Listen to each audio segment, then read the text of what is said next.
O que acontece quando um dos casos mais emblemáticos de má conduta na ciência é ele mesmo colocado sob o microscópio? Nós vamos mergulhar numa história que coloca um médico do século XIX contra um dos biólogos mais famosos do século XX. É um debate que questiona a própria objetividade da ciência. De um lado da história está Samuel George Morton, um médico que dedicou anos a coletar e medir centenas de crânios humanos. Do outro lado, um século depois, está Stephen Jay Gould, um gigante da biologia evolutiva que usou justamente o trabalho de Morton como seu principal exemplo de como o preconceito pode distorcer a pesquisa científica. Para o Gould, o trabalho do Morton não era só um caso isolado de ciência mal feita. Não. Para ele, era a prova viva de uma ideia muito maior e até mais perturbadora sobre a natureza da própria pesquisa científica. A tese de Gould era a seguinte: cientistas não são robôs imparciais. Por serem humanos, eles carregam, inevitavelmente, os preconceitos de sua cultura. Ele acreditava que essa manipulação inconsciente de dados não era uma exceção, mas sim a regra no mundo da ciência. E foi através do seu influente livro, A Falsa Medida do Homem, que Gould cimentou essa ideia, transformando Morton numa espécie de símbolo da má conduta científica. A acusação era clara: Morton teria distorcido seus dados para validar suas crenças sobre uma hierarquia racial.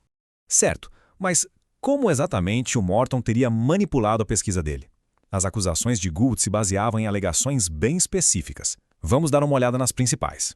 A primeira grande acusação era de seleção de dados. Gould afirmou que Morton basicamente escolhia a dedo o que apresentar, mostrando apenas as médias que confirmavam suas teorias e escondendo o resto. De acordo com Gould, Morton simplesmente agrupava todos os nativos americanos em uma média única. Ao fazer isso, ele teria escondido o fato de que alguns desses subgrupos tinham crânios com capacidades tão grandes quanto a média dos caucasianos. A acusação, em resumo, era de que ele estava varrendo dados inconvenientes para debaixo do tapete. Acontece que uma nova análise dos trabalhos originais de Morton revela que essa alegação simplesmente não se sustenta. Longe de esconder qualquer coisa, Morton relatou as médias desses subgrupos indígenas pelo menos 12 vezes, chegando a notar explicitamente quando certos grupos, como os iroqueses, tinham médias que se aproximavam da caucasiana. A segunda acusação era sobre a manipulação das amostras em si. Aqui, a sugestão de Gould era de que Morton incluía ou excluía subgrupos inteiros da sua análise para forçar os resultados a baterem com o que ele já esperava encontrar. Para provar seu ponto, Gould apontou para uma mudança que ocorreu na média dos nativos americanos entre duas publicações de Morton, uma de 1839 e outra de 1849. Segundo Gould, essa média havia despencado por causa dessa manipulação. Só que, quando a gente olha os números, a palavra despencou parece um grande exagero. A mudança na média foi de apenas 0,3 polegadas cúbicas, algo mínimo. E o mais importante é que o método que Morton usava tornava essa acusação meio que irrelevante. Ele primeiro calculava a média de cada subgrupo e só depois tirava a média dessas médias. Assim, não importava se ele adicionasse mais crânios de um grupo pequeno, o resultado final não mudaria. A metodologia dele, na verdade, era bem sólida contra esse tipo de viés. Mas talvez a acusação mais séria, a mais prejudicial de todas, era de que o próprio Morton errava as medições físicas dos crânios, de propósito ou não. Gould desenhou uma cena bem vívida com essa descrição. A ideia era que Morton, mesmo sem perceber, movido por suas expectativas, encheria os crânios caucasianos com um pouco mais de sementes e os crânios negros com um pouco menos. Não era uma acusação de fraude consciente, mas sim de um preconceito tão profundo que guiava as mãos do pesquisador. A questão é que isso era apenas um cenário plausível. Mas seria possível testar essa hipótese mais de um século depois? Surpreendentemente, sim. Numa iniciativa impressionante, uma equipe de pesquisadores conseguiu localizar e medir novamente quase metade da coleção original de crânios que Morton usou. E os resultados foram realmente surpreendentes. As medições de Morton eram, na verdade, muito precisas. Dos mais de 300 crânios medidos de novo, só 2% apresentaram algum erro significativo.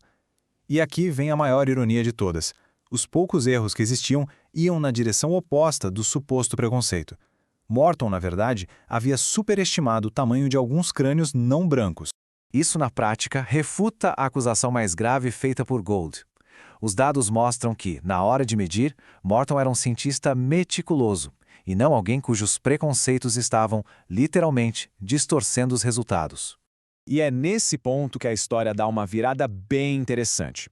A investigação, que até então focava em Morton, se voltou para a própria análise de Gould, aquela que ele dizia ter corrigido o trabalho enviesado do médico. Gould, então, refez os cálculos de Morton e chegou à conclusão de que não havia diferenças relevantes entre as raças. Mas é aqui que a trama se complica, porque, ao reexaminar a própria análise de Gould, os pesquisadores encontraram problemas bem significativos. Gould calculou a capacidade craniana média para os nativos americanos e chegou ao número de 86 polegadas cúbicas.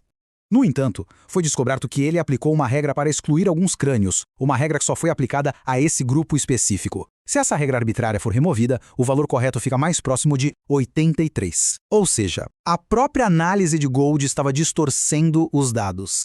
E os problemas não paravam por aí. A análise de Gould estava cheia deles. Ele omitiu dados que não se encaixavam, aplicou regras de forma inconsistente entre os grupos e até cometeu erros básicos de cálculo. A ironia final é que a nova classificação que ele produziu estava, na verdade, mais alinhada com os preconceitos hierárquicos do século XIX do que os próprios resultados originais de Morton. Então, depois de tudo isso, qual é o veredito final nesse debate científico que atravessou mais de um século?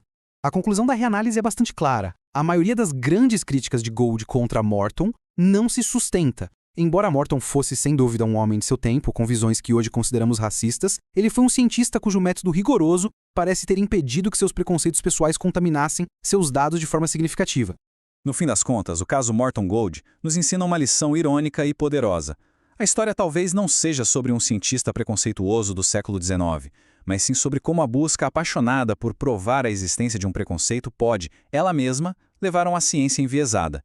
E isso nos deixa com uma pergunta para refletir.